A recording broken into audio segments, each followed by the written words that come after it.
mwebalo olw'okuba nsomesa bulungi abandi mwalowooza muti kumalagala nemba zinatiyayiya atyoba era entegeka ya Katonda nze nembe yange ya mulembe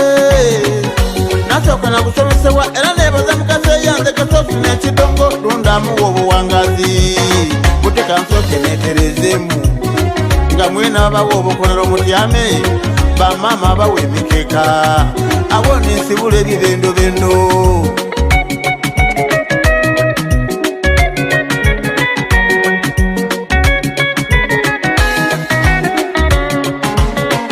bababa munsamisa imwije nze buli lwembalinga ku mulembe werabana bababa ekintumya okuveka mpaire ibanga nga nkirowooza kwino ayiwe nabatindi kusobya mutanja munkwe muti awoniseba oli kusobya muku oijo omulamu muntu wa tabu ekirungi n'ekiri ezira kyatwala bulungi nze yenemba mungayirira muti omalagala yemba yatutulatula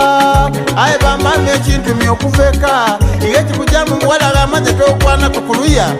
gyomukobaike mukapanga n'otuka okutuma omwana ajja kwebala okwoyenda ide kunze nfuna okuswala aye abago nkamemerera muno gyokukizula kamuganziza nga mutandise n'ogalikanwa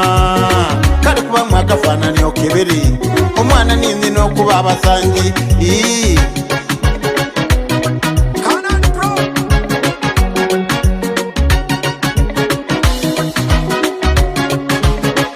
nekindi kyendowooziza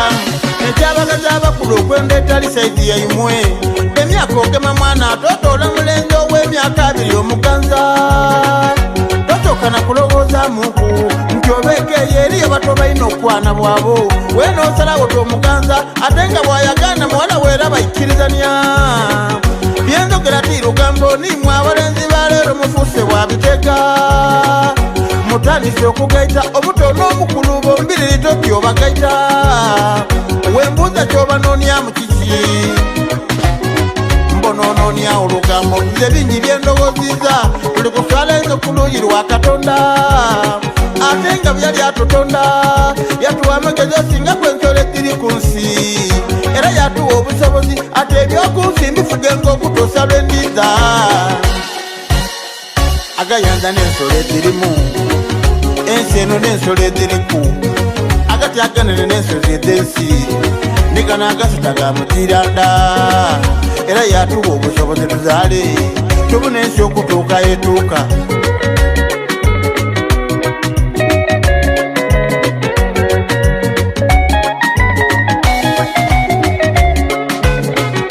banange tikuwe mulayi wanga aye ebigambo byendi kwe tuswaza tunatwena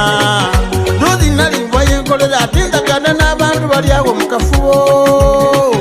nga zena banganiriza nga bampa n'ekitama wakikolo ky'omugaire akafubo ke twabamu tikali kamuyolero titwagala na musanvu kabamu mama w'omugala n'omulenzi bamweta beewo n'omukyala we yena ni baba w'omulenzi yabaawo titwalwa ensonga nga zanzula eri abaliwo omugala tafuna nayibawe ati nfuna n'omwami okugwana mama nzaala ekintumya okunyiga n'inkoba oyo buli lwaire obwire atuukira omuli mama oyo bujangaida wano emyaka alimala mwena miramba eyaita taziranda atuuse n'okuzaala omwana iyo omuntu yajja ku buko n'ekindi kyenkakalisaako ng'ayenda baza omwana ofaanana n'abange engulikwa era mwena nsaamu mubuuzeeko obanga kubaira tuzaala abaana abafaanani engulikwa awo tunalwawo tingolokoka ati mbuuza maama w'omugala nti olini kyotangazaamu omukazi yasooka kwesisa kisaate bino ebituuse kiri muzanyo bana ibawo omwana namubonayira ninze nasooka n'omukwana n'akaakala kinatumanga kajeeyo kayikansuuza paka ye batuuse n'okufumbiranwa nga zena nafuna okunyiika ino era olwale mu bufumbeeka n'okwijjayo ebaze endyame kuba yaliwo era tekulimba basebu kugembirira naalemu ejja kusiba avuewo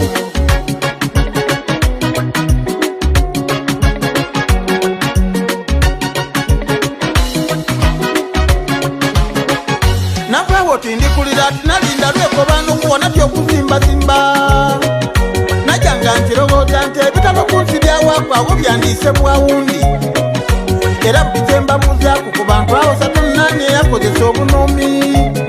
nze kulwange nkirowooza nti tunaze emyoyo kubanga omulokozi ali kwita twenenekeza omutonzi kali nkuzitandya mutugobe kutufuna emirembe ku nsi nife abembi twasaba kibumba atongera entayimu kwembeera nga tusomesa abali ku nsi ni Maria mama wa Yesu ndikusaba olwembe lutuuke eyo mwikulu awali Yesu niwe Yozefu omukuumi lwaki olingirira ensi yo ng'eri kwaba n'otagifwaku ng'abudyeri omuyambi yitira okungumuka ojja okobere baba ebigambo oti ensi eri kuwaba